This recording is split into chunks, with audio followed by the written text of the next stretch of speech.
సర్వకృపానిధివి సంపదల గనివి సర్వకృపానిధివి సంపదల గనివి సకలము చేయగలని పై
ప్రైజ్ ది లార్డ్.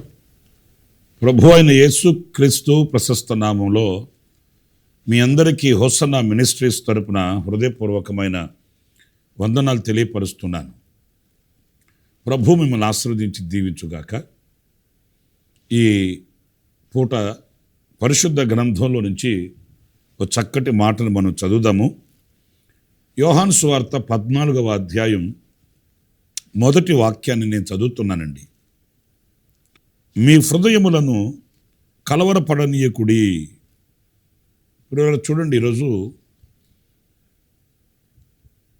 ఎవరిని చూసినా ఏదో ఒక కలవరం, ఏదో ఒక ఆందోళన, విభ్రాంతి, భయభ్రాంతి ప్రతి వ్యక్తుల్లో కనిపిస్తూనే ఉందండి. ప్రకృతి వైపరీత్యాలు కానివ్వండి, ఆర్థిక వ్యవస్థ యొక్క లోటుపాట్లు కానివ్వండి, ఆరోగ్య వ్యవస్థలో కలిగే మార్పులు కానివ్వండి, ఇలాంటి విపత్కరమైన పరిస్థితులన్నీ వింటూ చూస్తున్నప్పుడు ఏదో ఒక తెలియని కలవరం మనిషి హృదయాన్ని కబళించి ఉందని చెప్పడంలో సందేహమేమీ కూడా లేదు. ఒక వ్యక్తి సంతోషంగా దినములను గడిపే పరిస్థితులు అరుదైపోతున్న రోజులు, కరువైపోతున్న రోజులు. కానీ ఈ వాక్యము మన వెన్నుతడుతుంది, మన ఎదుట సజీవమై నిలుస్తుంది. కలవరపడకండి అంటే ఎందుకు కలవరపడనీయకండి అంటున్నాడు అనంటే ఆధారాలు లేక, ఆశీర్వాదం లేకేమీ కాదు. 34వ కీర్తన 19వ చరణంలో చక్కటి మాట ఉంటుందండి. నీతిమంతునికి కలుగు ఆపదలు అనేకములు, వాటన్నింటిలో నుండి యెహోవా వారిని విడిపించును. చూడండి, ఇప్పుడు ఈ ఆపదలైనా, ఇబ్బందులైనా, ఇలాంటి కష్టక్లిష్ట పరిస్థితులైనా సర్వసాధారణంగా లోకంలో ఎదురవుతాయి. అయితే మనం నీతిని అనుసరించి దైవభక్తి కలిగి నీతిమంతుడైన దేవునిని అంటుకట్టబడిన వారమై మనం బ్రతుకుతున్న వారమైతే వాటి అన్నింటిలో నుండి ఆయన మనల్ని విడిపిస్తాడు అనేది ఈ వాక్యంలో మనం చదువుతున్నాము. సర్వాధిపతి అయిన ప్రభువు, ఆయనకు అసాధ్యమైనదంటూ ఏది కూడా లేదు. ఆయనకు మరుగైన చోటు చాటు ఏది కూడా లేనేలేదు. ఆయన తన భక్తులను, పరిశుద్ధులను లేక నీతిమంతులను విడిచిపెట్టేవాడు కాదండి. ఏ ఆపద వారికి వచ్చినప్పటికీ, ఏ ఇరుకు ఇబ్బంది వారి ఎదుట నిలిచినప్పటికీ, ఎలాంటి చేదైన అనుభవాలు వారిని తాకనుద్దేశించినప్పటికీ వాటిలన్నింటిలో నుండి ఆయన విడిపిస్తాడు, ఆయన తప్పిస్తాడు. ఆశ్చర్యకరమైన సహాయాన్ని ఆయన అందిస్తాడు.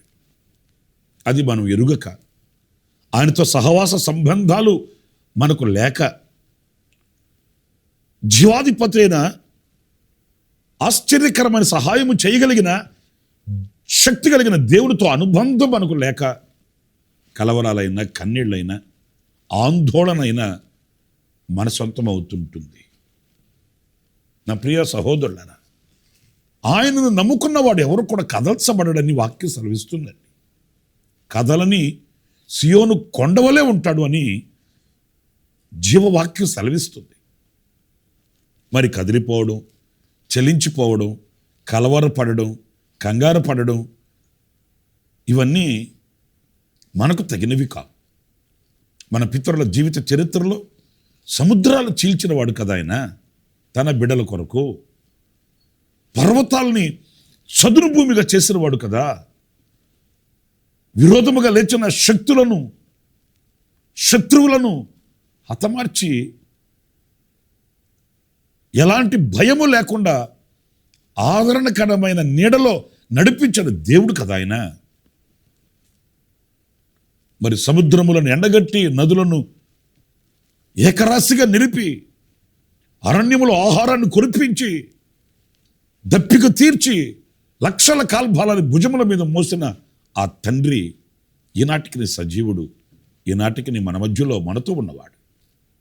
కలవరపడవలసిన అవసరం లేదు, కన్నీళ్లు పెట్టవలసిన అవసరం లేదు. ఆయన ప్రతి ఆపదలో నుంచి ఆయన విడిపిస్తాడు. ఇంకొక వాక్యాన్ని కూడా మనం పరిశుద్ధ గ్రంథంలో మనం గమనిస్తే, మీరు 41వ కీర్తన 3వ చరణంలోని ఆ మాటలు మీరు గుర్తించాలి.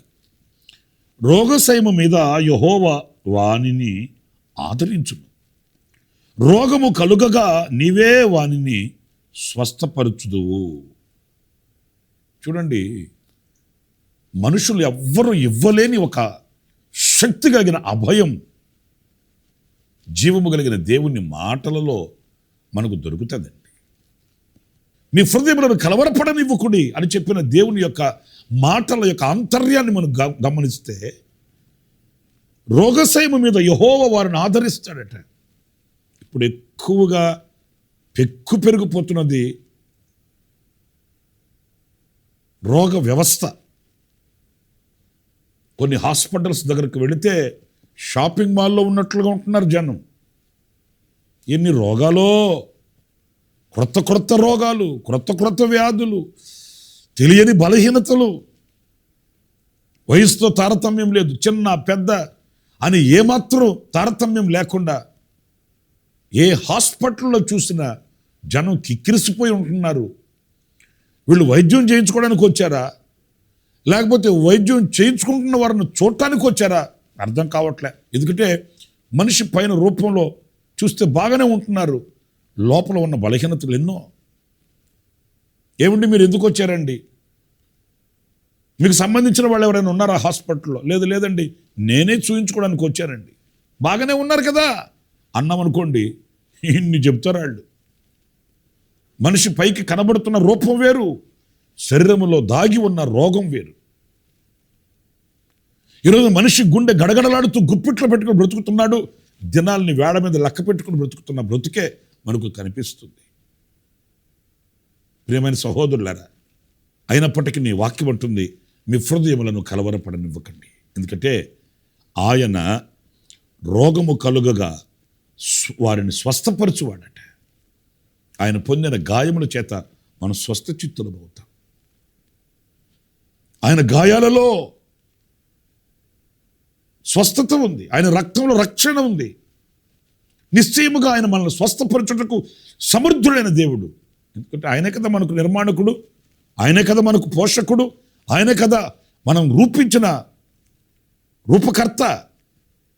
ఆయన మాట పంపి స్వస్థపరుస్తాడు, ఆయన ముట్టి స్వస్థపరుస్తాడు. ఆయన వస్త్రపు చెంగుల స్వస్థత ఉంది, నోటి ఉమ్మిలో స్వస్థత ఉంది. ఆయనకు అసాధ్యమైంది ఏముందండి? ప్రియమైన సహోదరులారా, ఆయుష్ను అనుగ్రహించిన వాడు కదా ఆయన, ఆయుష్ను పొడిగించిన వాడు కదా ఆయన, మరణమును గద్దించి సమాధిలో నుంచి సజీవునిగా వ్యక్తిని లేవనెత్తిన వాడు కదా ఆయన. ఆయనకి అసాధ్యమైంది ఏముంది? అందుకే మన హృదయములను కలవరపడనివ్వకండి. ఆయన చెంతకు వెళ్ళి ఆయన పాదాలు పట్టుకుంటే ఆరోగ్యకరమైన ఆయన రెక్కల నీడలో, మలాకి గ్రంథంలో మనం చదువుతాం, ఆయన రెక్కల నీడలో ఆరోగ్యం ఉందట. ఆ ఆరోగ్యకరమైన రెక్కల నీడలో మనల్ని దాచి కాచి భద్రపరుస్తాడు. ఆయన పరిపూర్ణమైన స్వస్థతని అనుగ్రహిస్తాడు. ఒక్క నోటి మాటతో నీ పరుపెత్తుకుని నువ్వు లేచి నడువు అంటే వాడు తక్షణమే స్వస్థ చిత్తుడైన ఘన చరిత్ర మన కనుల ఎదుట ఉంది కదా. కనుక కలవరపడడం కాదు, కరుణ సంపన్నుని వేడుకొని కనికరాన్ని పొందుకొని స్వస్థ చిత్తులం కావాలి. మీకు ఇంకొక చిన్న విషయం కూడా నేను మీకు చెప్తాను. మీరు 30వ కీర్తన 5వ చరణంలో చక్కటి మాట మీరు గమనిస్తారు. ఆయన కోపము నిమిషమాత్రం ఉండును, ఆయన దయ ఆయుష్కాలమంతయు నిలుచును. సాయంకాలమున ఏడ్పు వచ్చి రాత్రి ఉండినను ఉదయమున సంతోషము కలుగును.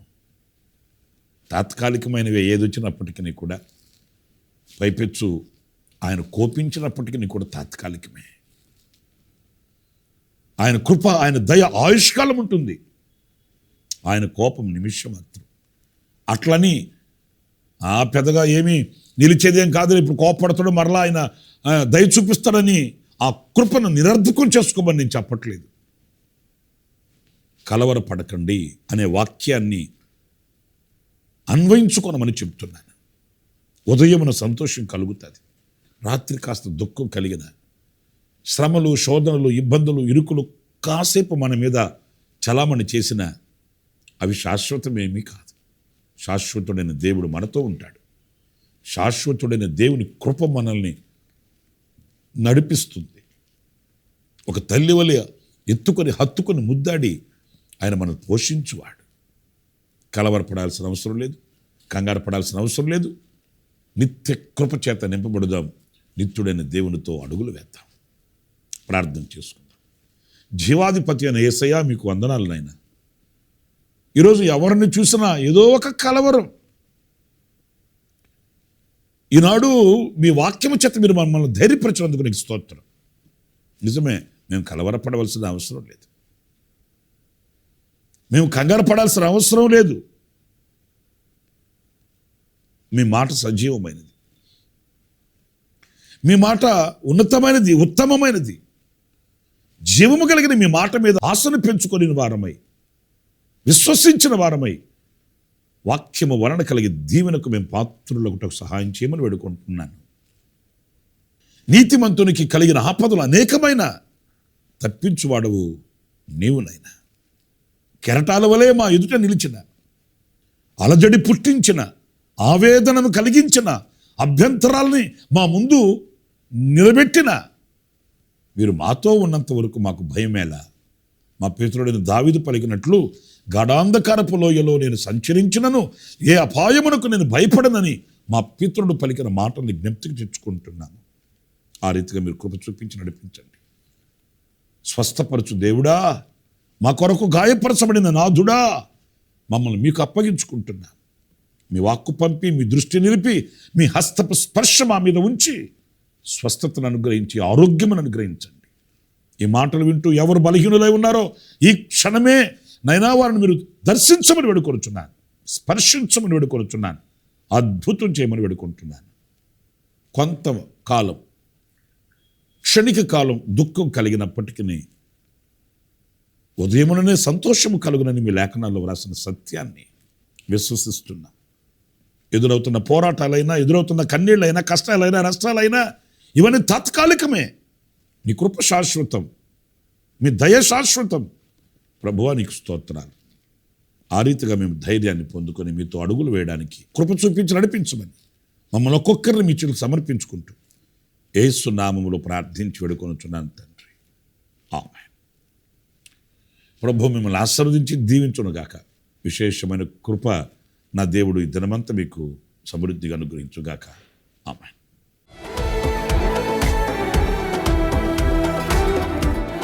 ప్రతి దినము ఈ అనుదిన కృపాను సందేశముల కొరకు, ఇంకా మరిన్ని ఆత్మ సంబంధమైన సందేశాల కొరకు ఈ మా యూట్యూబ్ ఛానల్ను సబ్స్క్రైబ్ చేసుకోండి. Pastor Ramesh, hosanna ministries.